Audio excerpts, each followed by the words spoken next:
James here from JVC Paints. This video today I'm doing for a friend of mine who I've known for quite a long time, my friend Kev. I've known Kev for about 30 years. We sort of both fell into wargaming around the same time when we were about 14 or 15 years old. We were living in Toronto and we met up through a store that ripped us off, and one of those typical sort of late 80s, early 90s sort of fly-by-night sort of gaming store things. But anyway, my friend Kev, he's starting an SS Army. He's been playing, I believe he's been doing British Paras, and he just bought a new army. I think he bought the Grenadiers. He might have bought these SS guys. I'm not sure. But anyway, Kev, I have been talking sort of through messaging and stuff like that, and he's interested. He's very keen to paint. So I thought what I would do is I would do a bit of a tutorial on how to do Pea-dot camo on late war SS guys. So I've got 4 stages here. I'm going to go through each stage sort of one by one and explain how it goes down. So basically the miniature is pretty much finished. As you can see, everything's all based. I'll just turn them up here so you can look. In this case, I made it so he's reading a book, not looking at a map, but yeah, pretty much he's finished. Basing's done, everything. Just for this video too, I did it this way. So basically how I started off with is I'll do the base color of their smock, sort of like a dark chocolate. That's the color that I use. You could use something similar, whether you're using GW paints or Vallejo or Army paint or whatever, but sort of a dark chocolatey brown. And what I've done is I've highlighted it up just a little bit and then gave it a wash just to sort of bring it down. What will happen then is you're going to move on to the next stage, and the next stage is basically what I'm doing here is that I do a sort of I try to do a 1-to-1-to-1 of a sort of a raw sienna, which is kind of a goldeny brown, not like peanut butter or anything like that, a bit darker than peanut butter, we can just say it that way, and a black. And what I do there, and I'm going to move these miniatures out here, I'm going to swap these guys out. So we got this dude with the Faust here.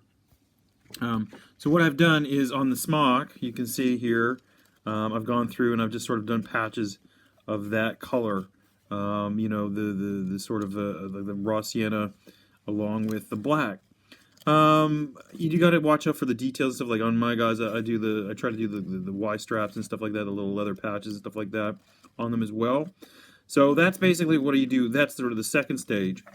Now the third stage, what I do is, that's not the third stage, sorry, is that what I'll do is I'll start putting brown, dots on it. And what I'll do is that on the dark chocolate, I'll put these yellowy brown spots. And the important thing here is I made a little note right here, contrast. So you don't use the same color because you need it to pop. So you got to put the contrast. So in this case, what I've used is I used a small mix of basically the raw sienna, but I've also mixed it with sort of like a golden yellow kind of color, something like the base coat you would have on like an Imperial 5th Space Marine, something like that. Not bright hyper yellow like bird beak yellow or whatever it's called in GW, night goblin yellow or some goddamn thing, but just sort of a solid yellow mixed in, and it just got to lighten it up. And then I put the black spots on the yellow brown. And we've got this NCO guy, so let's take a look at him. Let me sort of move it around so you can just see it a little bit. Well, what you can see is that I've put the dots on. So I've got the yellowy brown on the brown, pardon me, and I've got the black dots on the yellow brown. What I also tend to do, now it looks pretty messy, I admit it looks pretty crappy at this point, it's not, you haven't sold it to me yet, but you can see that's what I've done. And basically another sort of tip what I do, or I aim to do, is I try to do everything in sort of 3-dot groups. You don't want to just start going tick, tick, tick, tick, tick, tick with your paintbrush. But what you do is you sort of do on the 3 dots. And then what you do is that in the end, on the black, is you go with a light green or almost a yellowy green. So this would probably be, I don't know what it'd be in the GW paint. I haven't bought GW paints in years, but basically something like a highlight on an orc or an Oruk or whatever the hell it's called now. One of those two, but it's sort of a yellowy green color. And again, you sort of aim for the 3-dot group. You can go a bit crazy here and there. Like there, you can see I got 4 or 5 on the sleeve there, sort of bunched together. but you got to sort of be consistent. You got to make sure that you hit everywhere that you can. But that's the green that sort of sells it. Now, you've got the contrast, the equipment and everything is done. This guy, he happens to be a loader for an LMG. But I have a few other examples I'll just show you real quick. We've got this dude here. I'll move the camera. You can see we've got this ginger dude here. It's Conan O'Brien, member of the SS. Yeah, so you know, you can do it on the helmet. I got it on his pants here as well. He's got his regular tunic, and you just do the equipment as is. But you got to remember too that your figures are going to be like 9 times out of 10. You're going to be 3 feet away, so you got to sell it from that distance. Here we've got another NCO. He's all finished up. It doesn't have to be perfect. You'd go insane trying to make it perfect. You'd go insane trying to copy it like 1-for-1 scale. I've just noticed that I'm losing a lot of static grass on these guys here. So that's basically how you do it. That's how I do it. I've painted hundreds of these damn things. I was telling my friend the other day, I figure I have like pretty much like I've got to have like a battalion 1-for-1 of you know, grenadiers and SS guys now. So, but that's basically it. That's all I really wanted to talk to you guys or show you guys today, is that's how you do Pea-dot. So one more time, just real quick, I'm just going to go through it.